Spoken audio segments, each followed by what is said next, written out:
Picture there, we were on our way to go camping or coming back from camping. He's got his little baby legs on, he was cold. And the Crocs were on the wrong feet again. And then in the far right picture, Crocs on the wrong feet again. And I just took 3 pictures. I had to do this very, very scientifically because I didn't want him to realize I was making a big deal about the Crocs, but I wanted to study him. So you've heard the old phrase, as soon as you start to study something, it changes. Yes. And then I saw this in 105 yesterday. One of the students had figured out that you should switch. And I made the mistake of, Cassie, why do you keep switching? It's like, shit, why did I say that? Let him figure out. As soon as you make observation on what you're studying, it might change its behavior. So I would really quick, take pictures as I go by. Some of the pictures didn't turn out because I was walking by taking pictures. So I watched him. Over the course of that summer. I didn't watch him all the time. Sometimes I just let by. I mean, I did. I didn't make note of his shoes. So I watched him 10 times exactly over that summer and made note of those 10 times. Okay? And I wanted to see whether or not he got the shoes on the correct feet. And because I didn't know what he was thinking, I was assuming he was guessing when he put them on. Because, I mean, he's 2. Yeah, 2.5. He's going to be 3 in October. So I'm figuring he's just learning how to put shoes on. He's learning how to dress himself, as you can see from the outfits. Adorable. So he's learning how to put shoes on. Like maybe he just doesn't know how shoes work yet. You know, maybe he's just throwing them on. He grabs the shoes, puts them on, right? So there's my assumption. So there's the 90% from the chicken store. What's the probability I'm assigning? 0.5. 50-50, 0.5, flipping a coin. If Max understood, he understands now what the big coins are. I'm actually doing binaries with him on the iPad. He's got a little coin flip app he downloaded. It's terrifying. But he's basically flipping a coin to decide. He picks up a shoe. Which foot does this go on? Okay, left. That's 50-50, right? Because half the time it'll get on the correct foot, half the time it won't. Okay, so there's 50-50. I watched him 10 times over the course of a summer. That's a small number of trials. Can you assume it's independent? This gets trickier, but you have to. I'm not removing anything. It's like rolling a die or flipping a coin each time. I'm assuming a lot of this is big on the assumption that he's guessing. Assuming he's guessing and assuming he's not learning through that summer, whatever probability that was at work in June is still at work in August. So he's guessing. He's getting it right half the time, all through the summer, and I'm not making a big deal about it. I'm not saying like, dude, awesome duck feet. He did that in September, and he loved that, by the way. But not while I was watching him. While I was watching him, he just put his shoes on, let him run around. Does that make sense? We can assume the 10 trials are independent. I wasn't affecting them at all with my observation, I hope. Also, we can assume he's guessing, because I don't know what to assign other than that, other than guessing. I mean, what 70% right, 80% right? We can get that in 244. We'll get into that kind of discussion. Okay? So what do you think? Is it binomial? Yes. Well, it sounds like it. I set out, as soon as I saw it the first time, I said I'm going to watch him 9 more times. I fixed it at 10 right there. I didn't say I'm going to keep watching until he gets it right half the time.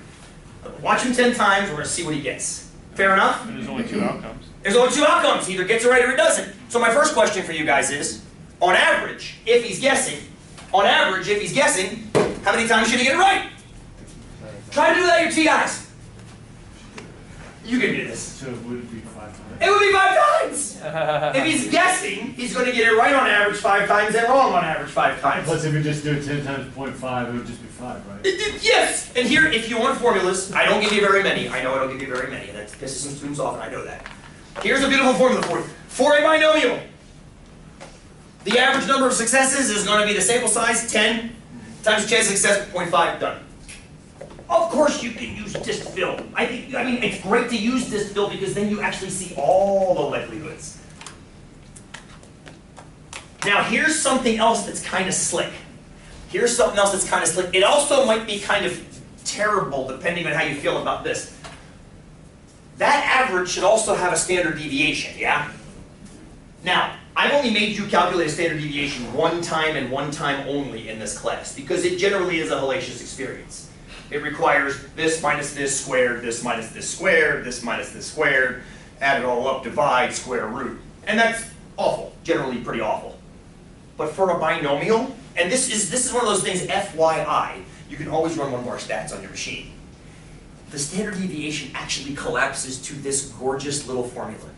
Now mathematically, I'm always torn with whether I should even share this with you guys.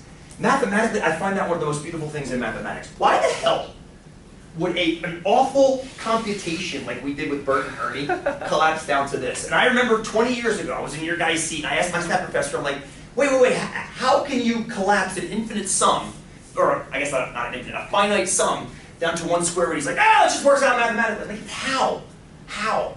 And he wouldn't tell me, Vince. So I went home and proved it for myself. The results of my labor are online on your enrichment page if you want them. I showed you how to get from Bert and Ernie's computation to that. It's 3 pages of algebra, FYI. If you want to see it. But that's the kind of freak that I am. I wanted to know why. So, and that's just, it's the kind, you got a super freak. I mean, seriously. Seriously. I mean, I appreciate, Brian, I think you trust me. Please realize I don't fill your head full of crap that's not true. But also, because I'm a freak, I want to always know why things work. Now, if you run numbers through this, you'll see that it works numerically. N is still 10. P is still 0.5. Q is the complement of P. So it's the chance of failure, which is also 0.5 in this case. So the standard deviation, we know the average is 10 times 0.5, which is 5. The standard deviation would be the square root of 10 times 0.5 times 0.5, which is that kind of unreasonable looking number. Now, is there an easier way probably than memorizing a formula to get this? Yeah. Of course there is. You've had it for like 7 weeks. You run 1 bar stats on your distribution. That's the whole point. You don't need the formula if you have the distribution, which is why I gave you the program to give you the distribution. Because otherwise you have to create, let's do it. What the hell, it's more practice. This fill, 0 to 10. This fill, 0 to 10, boom. Binomial, for sure. Chance of success is 0.5. It's going to say done. There it is. It's going to say done. If you want to take a look at the distribution, it's totally fine. We'll go to program draw. Gorgeous. Look at that. Pretty freaking beautiful. It's a bell curve. There's your mode in the middle. There's your 5. There's your 5. It might not be as high a probability as you thought it was. It might not be as high a probability. It's only 25%. Which is not that. That means basically 1 in 4 times he does this 10 times, he's going to get it half the time. He's going to get half right. That's a lot of times I just said. So if I watch him 10 times, 4 times, in one of those 4 times he'll get it 5 to 5. Does that make sense? Yes. In mathematics, maybe in English it sounds stupid, but So you actually watch him 40 times. You basically, to watch him get it 5 and 5 once on average. Now, it's not that unusual for him to get it 6 and 4. And 21% is not that far down. Notice it's also 21% over here. You see how they're perfectly symmetrical? Why is that? Because 6 and 4 is one, 6 and 4 is the other. Because of the 0.5. Be careful with that. Remember how it wasn't as likely to get 1 boy and 3 girls as it was to get 3 boys and 1 girl? They were vastly different. But that's because the probabilities are vastly different for a boy and a girl. It's 0.5 and 0.5. It's perfectly matched. So the bell curve is right there in the middle. Does that make sense? Hope that makes sense. And then even if he was to get 3 times correct and 7 times wrong, 12% is 1 in 8. That's not terribly small either. Hell, if you really want to push it, 2. That's small. It's 4%. But according to what some of you guys said, that's not so small that you would be concerned. Would you be concerned if you only got it 1 time? Yeah. Now we're getting down below 1%. Now we're starting to see outliers, aren't we? Now we're starting to see, outliers. Outliers. And then it's the same thing, of course, is going to happen over there. So it looks to me, if he were guessing, if he were guessing, what is the correct number of times he should be getting these things on his feet? Between what and what? What's the least number of times that you would be like, okay, he's guessing? I.e., when are those probabilities high enough for you to be comfortable? I'm gonna keep clicking, tell me when to stop. 3.5, I heard up to 3.5. Is that too small? Or is that okay? Would you accept 2? If I watched him 10 times, and he got the shoes on the correct feet 2 of the 10, would your vote be that he's guessing, or would your vote be that he thinks that backwards is right? He thinks backwards is right? Because that's so small, Veronica? Because that's so small? It's so small, it's an outlier on this curve. It's Jared. It's Jared. Jared should have done this curve. Okay, good. How about if he only got it on his feet once? That's even stronger evidence, isn't it? Yeah. And 0, obviously, is the strongest evidence. What if he got his shoes on the correct feet 9 times out of 10? Would you think he's guessing then? No, now it's going the other way, isn't it? Now you think he knows right and left, and he's actually putting them on correct. Well, guess where he actually landed that summer? He landed 4. Nope. 6. There. 1 time out of 10, he got him on the correct feet. 1 time out of 10. Time out of 10. I don't think that's guessing though. So, I mean- I don't think it's guessing either. Right. It's not on that curve enough. Does that make sense to be enough on the curve? So what was my, Jolene? Well, can you do the 2 standard deviations on Let's do it! Why the hell not? Let's run one of our stats to get the numbers. I'm just gonna do one more stats if that's okay, because there's a distribution. Just because it gets the numbers to us really quickly. Stat, count, one of our stats, L1, comma, L2. Okay, there's average of 5, sigma's 1.58. Then I can do, this is a trick I showed you in a quiz a couple weeks ago, where you can do the, well, I'll just show you. Go to vars, x bar plus 2 of those sigmas. This is going to make statisticians everywhere cringe by seeing x bar added to the little sigma as opposed to mu added to little sigma, but there is no mu on your TI. You can't call that variable. So it's acting as mu.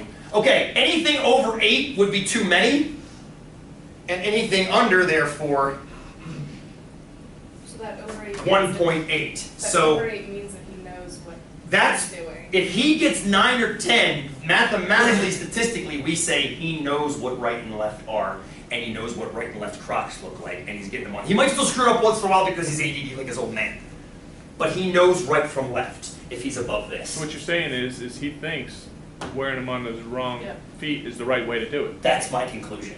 My conclusion is when I saw him only get it right once, I didn't do all this. I did in my head really quickly, I said, there's like no chance of that happening if you were guessing. And because you didn't correct him, now he's scarred. No! He figured it out on his own! How many of you guys have seen kids do this? Only a couple of you. When do you see kids more? Apparently, whenever I have parents in the class, they always chuckle. They say, oh yeah, just my little one too. And who knows what happens if they tell the kids that or not, but at some point, after that summer, he figured out what shoes go on the correct feet. Now they get on the correct. I mean, he does it too while he's talking to me and building with Legos. He's putting the shoes on the correct. He did that from his mother. You guys have seen me. I can barely walk and talk. He can multitask like a champ. But at some point, if he knew. At some point, he went from this side to that side. So my question then, of course, because I'm a super geek, is: did he actually pass through this curve, or did he jump right from here to here? I don't know. I missed that window of opportunity to measure that. And I'm not What about 100% outside influences that you can't take into consideration? Like, what if one of his little friends said, hey, Exactly! It's not purely independent anymore. He ruined the damn kid, ruined my distribution, son of a... the Crocs backwards, yeah, I think there's some of that there too. Anyway, next week I throw 3 quizzes for you guys.